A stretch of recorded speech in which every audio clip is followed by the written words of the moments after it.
Welcome back, everybody.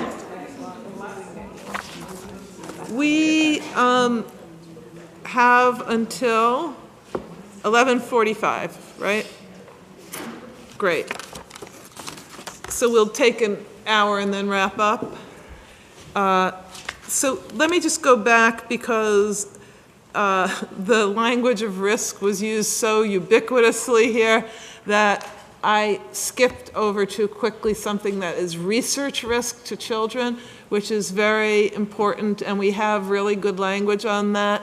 But Dan had yesterday suggested a very helpful way of guiding and understanding that where is going to be part of our recommendation that a 407 panel ought to determine where along the risk spectrum on research risk to children the protocol is.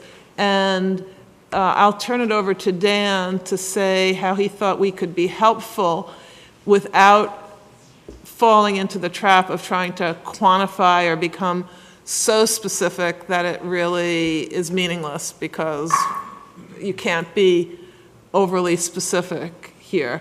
So Dan. Just bless you. In my discussions with Alan Fleischman yesterday about what it means to be one more thumb length over in the risk category, when I pressed him, I think he was very helpful in sort of giving stipulations of the kinds of things we might be talking about when we're talking about a minor increase over minimal risk, which is far too vague. And so I just think that we ought to stipulate some things that he suggested, such as, pain, swelling, redness, missing school, and then there are questions of how far you want to go, a skin biopsy, an EEG, and then what things might be off the table, brain biopsy, liver biopsy, things like that could sort of help us, I think, to be of concrete assistance to a 407 committee without making sure that we say that we're not exhaustive. These are not the only examples, and they've got to also be weighed against the vital importance, et cetera. But these are the kinds of things that we would generally think would fit into one category or another. And we could talk about what fits in one bucket or the other, but to give some guidance, I think, would be helpful. Dave, I'm a little bit confused because you just named a lot of procedures. Those strike me as burdens as opposed to risk. I mean, burdens have risk. So could you just clarify how that list is going to help us with the question of the research risk? Well, they're both. I mean, some of it are the harms of what could happen after those kinds of things. So the procedure itself, the procedures become more risky. So a lumbar puncture is the procedure, but it has many more risks than taking somebody's blood pressure. So they were sort of helpful entrees of the kinds of things that we would think would incur too much risk. Yeah. So I think there are two parts of our charge here that are important. One is to say, based on a kind of case law, which is the cases that have been approved, what is counted as a minimal level above minimal risk. Give examples that are accessible examples of that, and what is counted as higher than that. Clear examples that would speak to answer Anita's question. The other part, which I will say, which is not part of this framework, but I think outside of the framework in our report, we should say, is that a 407 committee should be constituted in a way that could determine as clearly as possible what the research risks are and state as clearly as possible what the level is, because on both hearing and in the case of yesterday reading everything, there are many people who believe, many informed doctors who believe, as Dr. Fleischman does, that the particular case that brought us to this charge is minimal level above minimal risk and not more than that, even though the report suggests it's more than that. We are not going to determine that, but we ought to say that it's really important for a 407 panel to be able to say what that risk actually is, which again is not, it's likelihood, but I'm talking about qualitative saying. So I thought, Yeah. Dan, what you said, and with the addition of what I see nods, we should recommend in the report outside of the framework itself. What you said is inside the framework. What I just said is just that outside of that, it's just very important in order to know whether you satisfy a set of ethical principles to be able to tell the public and parents and children what the research risks, where they fall. Yeah, John? just a friendly amendment, Dan. We might want to note that in some cases, even though the particular intervention is minor, that it might be repeated so many times during the study that it could produce a bad effect. Like the study that comes to mind for me is that growth hormone study that was approved under, I don't know how, but it was approved under 407, giving perfectly normal kids 3 placebo injections a week for 2 years. I mean, that's a good example to me of a case where the iterative effect is just over the top. Yeah, so we will state, we already do duration, reversibility. To me, reversibility is extremely important when somebody doesn't stand to benefit from it. Christine?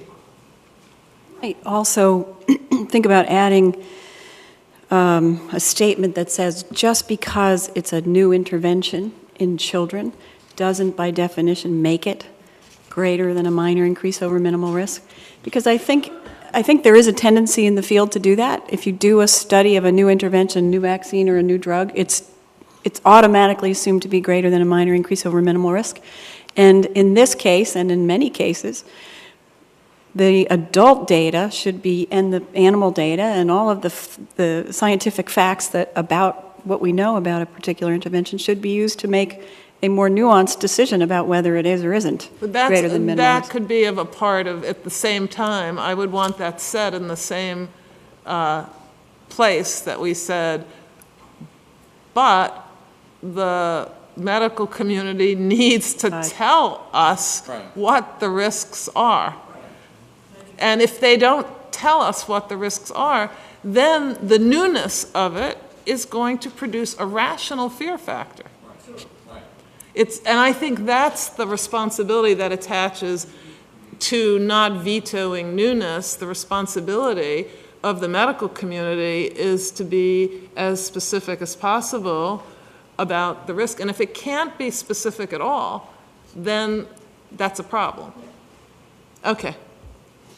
And this is research risk. So we know we already have studies on adults, and adults include 18-year-olds. Okay, now we are on transparency and accountability. Oh, sure. I'd like to raise an issue about Sure. the compensation one. We've had discussions before about compensation versus tort, going the tort route, and I just wanted to be sure that everybody actually agreed with that one. We talked about it in Working Group B, but it never really was brought to everybody. I certainly think it's important and might even expand it to say treatment or compensation, something along that line, but I wanted to be sure that everybody agreed that we should keep that in. Everybody agree? Yes. Yes. So I'll chime in just because I was a big part of this debate last time. I think it's different in the case of children than it is in adults. Hear, hear. And that we should have it guaranteed. I do want to see this spelled out and specified as to exactly what we mean and what kind of, we took earlier language out of this that was systematized. I think some form of compensation for direct research-related injuries is an essential component of any kind of research that happens in children. Yeah. Now, I mean, that's a wholehearted agreement. I mean, and some of us also think it should be with adults, but for this research to go forward in a case of some vital emergency, you want a plan, not a whole, it doesn't have to be a whole system. We don't want to wait. Life's too short to wait for a whole system. A plan that says these children, in the case of harm, will be, first of all, treated and compensated. Okay. Accountability through transparency. I'll read it. Before proceeding with testing, the secretary must provide clear communications of expected risks and expected benefits of the research. In addition, equally clear reasons must be publicly stated as to why government can ethically seek the informed consent of parents and the assent of children without using them as means only. Understanding that we're going to make that language broader, more capacious to different convergent views. There was a great deal of discussion during the sessions as well during the roundtable about engaging communities early and often. Many members commented that community engagement needs to be expanded in the framework. So this segues to community engagement. And I wonder, Nelson, if you would speak to that. Maybe should I read the next one too? Adequate provisions are made for soliciting the assent of children and the permission of their parents or guardians. I guess that's a different one. No, let's hold on that. So yeah, community engagement. Okay. Nelson. Well, I think we had some nice discussions yesterday about this too, but obviously for both pre and post event, the idea of socializing this concept in the communities where this research is either planned to happen or could be expected to happen post-event is critical, because you're talking about, I think, working obviously with susceptible children that are also vulnerable research participants. There are going to be sectors of the community that historically have had reluctance to engage in research or have historical concerns with communications with the medical community writ large. And therefore, these kinds of approaches have to be done from the beginning, from the very beginning planning stages, with an active and continuous process of community engagement. So this is really no different than a lot of the discussions we had with moral science that stem from our discussions of Guatemala.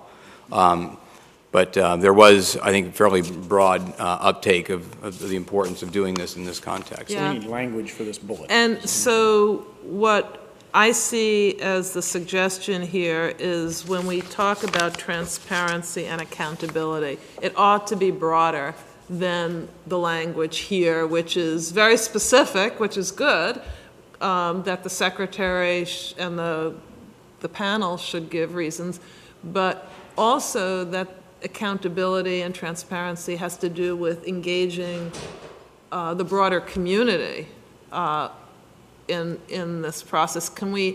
Nelson, can I just call on you to give some more specifics to what we might want to put in there? Okay, and I think that, again, I would borrow language from some of the guidance that's already been published from UNAIDS and AVAC. Take some of the language from good participatory practice guidelines, which fairly clearly states, and again, in terms that now that are fairly specific as well, about the engagement of the community through the entire life cycle of the research proposal. I think that would be important. So in other words, this is not going to be a proposal that would be drawn up by research scientists, and at the end of the day, that protocol would then be presented sort of at the last moment to members of the community, that they would be engaged in the actual conception and the thought process, some of the deliberations of how the actual research protocol occurred, that they should be part of the research committee. So that's the kind of language I think I would like to see in the report. And it could be done, I think, in a fairly compact way. Okay. Barbara, and then Dan, and Anita. I'm just wondering if it shouldn't be a whole section like number 5. Really, it's not really transparency and accountability. To me, it's important enough that it should be seen as a major part of the protocol, that you do start even before you do the protocol and you prove it to the 407 panel that you've actually got adequate community support before and after planned. Okay. What I'm struggling with is who the community is. I think, for example, one specific recommendation is 407 panels should have members of, the public, just as Yes. we have public we Right. should have members of the public on it, which means from the beginning, they would be involved, because the community is our whole society, right? Right. So, Well, I think some tangible examples who I that mean, there community isn't could be a would be for specific- like the first responder community. I think that would be reasonable. yeah, although that, I agree that, but the first responder community is a community that has a very strong voice, as seen by the fact that we've been getting. I was thinking that the community is more the general public that has much less insight and opportunity to get, insight in the strict sense of the word. It has a lot of insight and common sense, but it's less privileged to know what's going on and and we don't hear from members of the general public. We hear from organized groups much more than we hear from members of the general public. True. So that's one of the things I think we should. What's the language in the age? I'm sorry, Dan. Go on, Dan, sorry.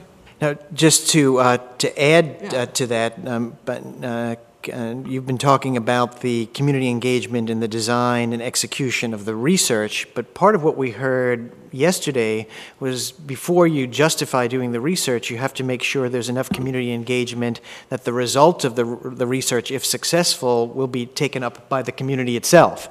So if we do this research and only 25% of the population is going to use, let's say, a vaccine, then in fact it's been a problem, and that we ought to be engaging them not only in the research itself, but in the actual widespread use, if it's under 407, for some sort of public health emergency.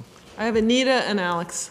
Dan said exactly what I was going to say, that we need to make that nexus between the research and the public health benefit down the line. People need to be willing to take advantage of the research, and if that doesn't happen, in some sense, we failed. Alex.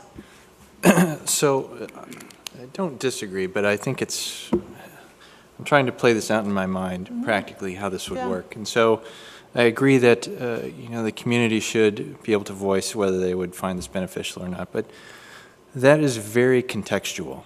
And what I mean by that is 40% of the American public, or even probably less than that, get a flu shot every year. I guarantee you, when we have a pandemic with a novel virus, that rate will go up. Mm-hmm. And so do people find it not very beneficial if it's just regular flu, but if it's something that is extraordinary, it's much more beneficial to them? And so I think presenting the a answer question, is probably yes. so presenting a question to them during a time of normalcy, saying, do you find this of value? I think people would be inherently say no. If you put it to them in a time of very complexity. Alex, that's if you take a poll, but if you bring people into an actual deliberation and give them information and Raise their level of sophistication. it's part of the point of educating people about what we're doing as a country to prepare. Yeah.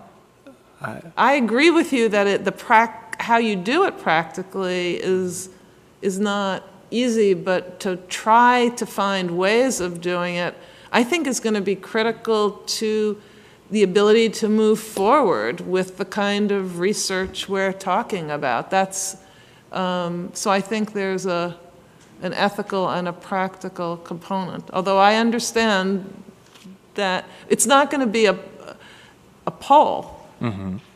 Right. But I just have some reservations about it, and whether it would be a very difficult barrier to overcome. But does it have to be a barrier, right? I mean, it could be, we're making a recommendation that we think it is an essential component, but not if they're is not adequate community response or adequate community buy-in, that you don't proceed, simply that an essential component of an ethical framework is to educate the public. Right. Amelia, I'm not advocating that we shouldn't get. I know, you're saying, Just, Don't let it be a bar. right. yeah. Nelson? Well, I detected the first fragment of sentence from your co-chair, so let me give you an answer to the question he sort of asked, which was, so in the good participatory practice guidelines, they define stakeholders and they define community stakeholders. So let me just give some granularity to this discussion. I think it'd be helpful, and it's only a few sentences. So stakeholders would be trial participants, families of trial participants, prospective trial participants, individuals resident within or surrounding the area where research is conducted. Then some of this is specific HIV language, so it's not that relevant. That's what I was asking for. Then That's treatment very advocates and helpful. activists, NGOs, community-based organizations, community groups, religious leaders, opinion leaders, media, government bodies, and it goes on. But let me just, First responder. Yeah. Now, this is why I mentioned first responders, but Right. because, now if you look at community stakeholders, because they don't like the term community, examples would be the population to be recruited, trial participants, people living in the area where the research is conducted, people living with the condition, which is obviously not relevant. And then it goes on, and a lot of the other examples here are similar to the broader context of stakeholders. But I think you get an idea of the broadness. And this is, community engagement isn't a yes/no for any individual trial, because ultimately it's going to be up to the IRBs and the funders, right, to decide if that studies is going to go forward. But it's a matter of education. It is. Of getting Awareness. of their awareness, but also the government's awareness of what Right. the And concerns are and the support is. And I think we can draw from this language if we choose to. It's obviously it's now published. It's been validated now in a little bit outside of the HIV prevention field as well. But I think the critical point is to emphasize that this is an entire life cycle process. So this is not a step that one does just before one executes the research. Okay, Christine? I was going to suggest, I like the stakeholder language, but we should include the sort of local and state public health communities in the stakeholders. And then the other thing, based on what Nelson just said, I think maybe it belongs earlier in the framework, community engagement. Just as something. Since the framework is a set of necessary conditions, I don't think we should worry too much about it, but it may be, we can look at where it most logically flows. But we definitely want to include it, and include it in this more detailed, robust way, so it gives some sense of what we mean by it. And I like the breakdown of recognizing what the different groups of stakeholders are, because otherwise it's just so vague. Yeah, exactly. That's great. Okay, moving on to adequate provisions are made for soliciting the assent of children and the permission of their parents or guardians as set forth in 46.48. And based on this criterion, the commission, I'm just going to read and then stop and ask Lonnie to say something, reiterates the importance of informed consent, informed parental permission, and child assent. And Lonnie, you thought, and I agree, that it's important to expand, especially given our discussion about how not using children or subjecting them to undue risks and the role of consent, the role that consent and assent plays here.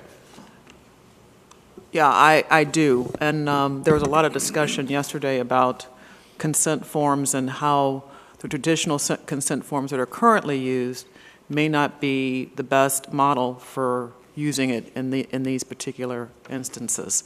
And I do have an issue with children being used, as we have talked about, as a means to an end. So therefore, when you talk about assent of children, what does that mean? That they clearly understand what is going on, and the actual verbiage, I think, that is used in the consent form is very important. And someone suggested, I don't remember who it was, that there was that this consent be the same or the information be the same as presented to everyone. They did a little 30-minute presentation, I think, is what they used. Yeah, that I think is even better than just leaving it up to the individual to discuss with the parent and the child, because it could be subjective and it could be coercive. Right. So I think it's important that happen. So I just want to make sure in this report that we don't reduce the government's decision as to whether to ask children to be subjects in above minimal risk research to what parents would allow their children to do. And what reasonable parent, because parents have a latitude of discretion because they're the best guardians of their children. They have a vast latitude because we don't want the state to become the dictator of what parents do. So there's a broad latitude, and some parents are very risk averse with regard to their children, and other parents have their children, as a recent article, running triathlons at great pain and so on to themselves, and physical risk. And we allow a whole range. We draw a line at what parents can't do, but it's a very capacious line. That's very different. I mean, this is where Lonnie's point, I think, is really important. I think we have to make sure that we're not saying in this report that the government can subject children to the same risks that a parent would agree to subject children to. This gets to Lonnie. So the and there are many reasons for that, because whenever the government or an agent of the government asks parents or children to do something, there'll be some number of parents and children who step up to the plate, no matter what they're being asked to do. And especially if you just need a small number. And that would be an unethical way of proceeding. So I just want to make clear that the altruism of parents is fine, and we can applaud it. But when the government is asking children to do above minimal risk, we can't reduce that to altruism, because it's just a different, and I think it comes down to that prudent parent. And I think we had a little bit of a difference of what altruism is, because I think Alan sort of alluded to the fact that he was at a church and children were going to go and do wonderful work for the hurricane victims. Well, for me, that's an acceptable. There's risk in doing that, of letting your children go out and do that, but subjecting them to something with regards to a scientific study, to me, is something different. But I think that whole idea of prudent parent comes in, and there may be some limits that we need to, like you said, you could have children doing all kinds of altruistic things. There may be a ceiling that needs to be, you have to protect them. Could I say where I think it's really important to make the distinction here? I mean, I think it's really important to distinguish between what we allow or applaud parents for asking their children to do altruistic, and what we would say is justifiable for a government or a society to try, because it's not to try to get children to do. And I think we have to, all of those examples of what parents will have their children do, to me, are beside the point. That is, if parents wouldn't allow their children to do that, then it would definitely be out. But the fact that they do does not tell us that the government could set up a program that tried to enlist children to do that. Imagine the government enlisting children, the government enlisting children to do all the risky things that good parents allow their children to do. That would not be the right thing to do. So I just want to make sure we don't go down that road. Dan?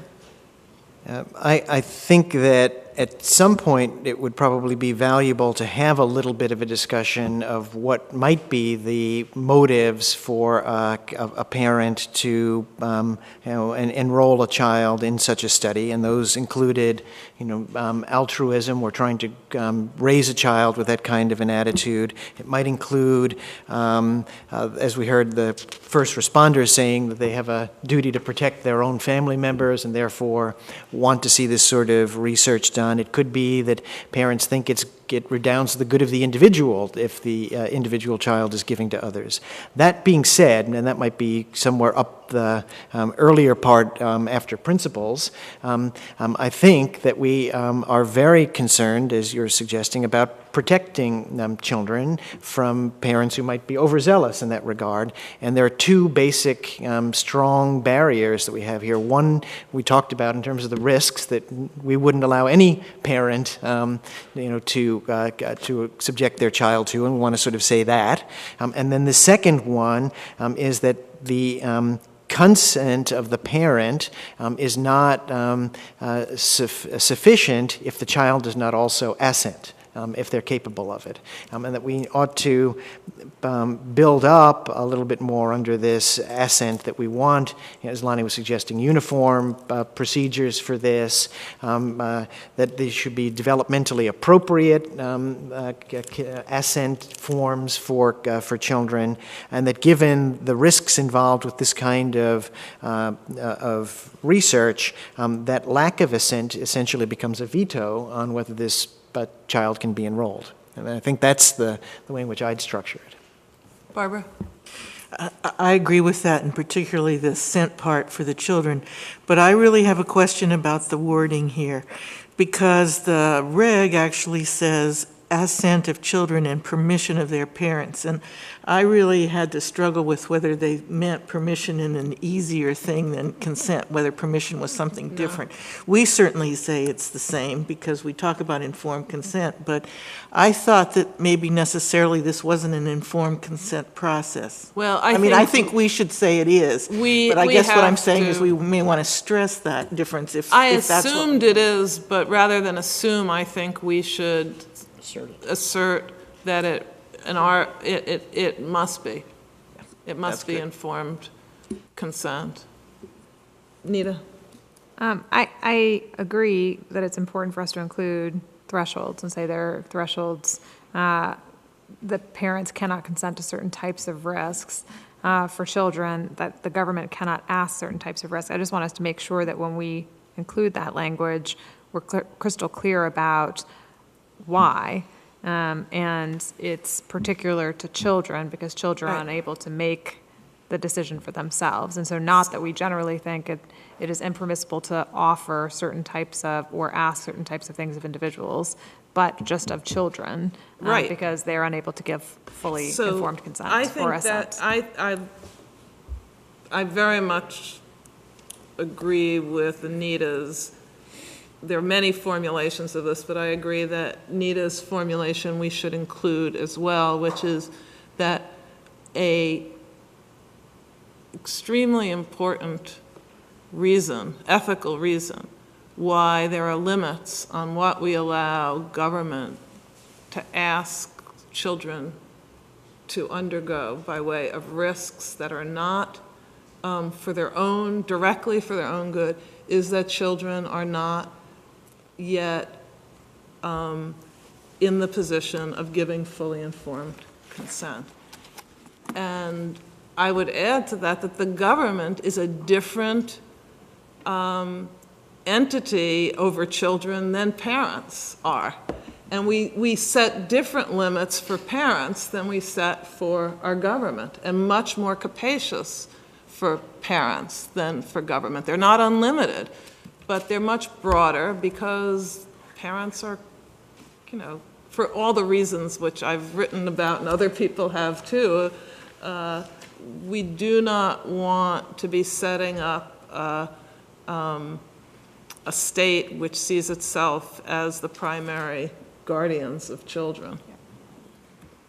I just like to say that that this last bit of conversation with Barbara and Nita and Dan helps me a lot, because I was very worried yesterday that we didn't have on the table a thick enough set of reasons for thinking that we should, as parents and a community, enroll children in this sort of research. But I feel like the conversation today about thresholds is an important thing, combined with Nita's concern about special vulnerability, really does answer the kind of questions I was raising yesterday. So Yeah. I appreciate that.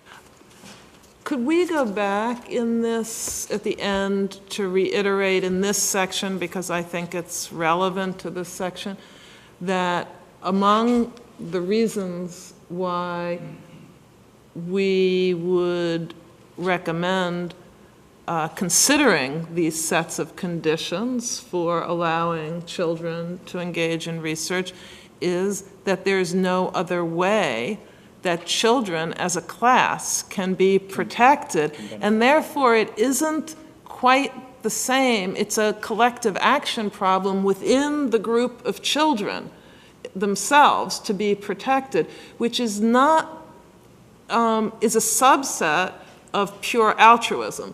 So it is, in some sense, altruistic to volunteer for something that you could be a free rider on. But in another sense, it is a way of producing the very good that you may benefit from. Now, we're not asking children, as Nita importantly said, we're not resting the justification here on the assent of children, but it is if you're asking about the motives for a parent, one of the motivations for a parent is if my child is not being subjected to too much risk, if there's full compensation in place, and given that I know that if this research doesn't go forward, neither my child nor any other child will be protected, it seems like a reasonable thing to do. I think we should be specific about that. Yeah. Christine. Just a minor detail, maybe. It seems to me that all of the conditions we set up are the process by which we decide, or somebody decides, the government decides, what is acceptable to offer to parents. And so before we even think about what the parents' motivations or willingness are, it's a decision about what's acceptable risk in light of the circumstances with, vital problem of vital importance and all those other things that we've already talked about. So that's the package that needs to be sort of thought through before we offer parents the opportunity to enroll. The second thing that I would say is that I think the issue of requiring assent in every research study is actually already part of the regs, and so we should, highlight that. But it's true for all kinds of research except for the smaller category of research that is of possible direct benefit to the child. And in the regulatory framework, there is an option in that case, and that case only, for parents to override their child's assent. Right. Good. Anything else? I know I'm at the end of the. We've given ourselves some homework at the very end of the document, right, to provide illustrations, and we still intend to do that. Right, and I think we also, Lisa and our terrific staff will help us in getting the best ones. Can I just, sure. one, going back, this is just a small point, but one that I had a question mark on yesterday. So this is under 2, scientific validity and ethical research design. In the testing of adults. Go slow, because I have to find it first. So it's number 1, it's number 2 under 2. So sound ethical principles. Right. Number 2, scientific validity and ethical research design. And then the second bullet is tested in adults. Testing adults. Okay. Yep. Yes. And I Got just it. wanted us to specify this more. And so here we say, where an adult formulation is appropriate, the intervention has been thoroughly and safely tested in adult populations with regard to the same issues that we studied in children. And as I've been thinking about the anthrax example here, one problem with a number of countermeasures, and particularly anthrax, is we're able to test it for safety, we're able to test it for immunogenicity, but we are not able to test it for efficacy. And so I just want to be clear that when we say tested in adults, that's sufficient, right? I mean, so whatever testing we can do, we have done in adults, recognizing that we will not have been able to test for every parameter that we might wish to know before testing in Yeah. children. And I think we should explain why in all of these, because that will give the best possible available knowledge to using the right dosages in a trial with children. So all of this may be obvious to us who've been in this,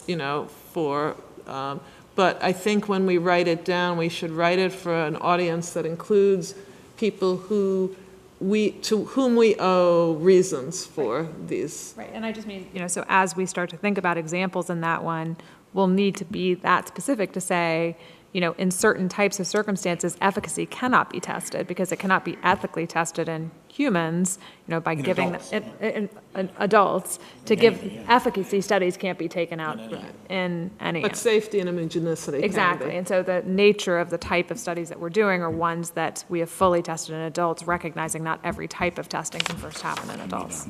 Right. Good. That's fair. Okay. I think we are ready to wrap up, and I want to thank, Barbara, we're not ready. Well, Barbara, if I we're could almost ready to wrap up. Almost ready. That's okay, Barbara. Just one quick comment. In the clippings we just got, the FDA panel just approved a monoclonal antibody for use in anthrax. It would be used either instead or together with an antibiotic, and I was thinking about that, and it would have to be through the same kind of an exact same procedure. It may be easier than a vaccine, but it's just interesting to think that this would cover that opportunity as well as a vaccine opportunity. Right. So I want to thank again all the presenters, thank all the members of the public who've given us feedback. Thank, of course, my colleagues on the commission for their ongoing hard and good work on this. Thank Dan for having us here, and thank the angels for looking down on us and asking them for continued in-spirit guidance for our ongoing deliberations. We will continue this work after the holiday. We will continue moving the draft forward on the basis of these deliberations, but we will have another meeting of the commission in January where we hope to be in a position of actually having a set of draft recommendations to deliberate about. I will wish everybody safe travels, but I also want to ask Jim, who began this proceeding, if he has some. You've closed it beautifully. Amen to all of your thanks, and thank you for your leadership. Well, thank you. Safe travels. Thanks, everybody. Thank you all.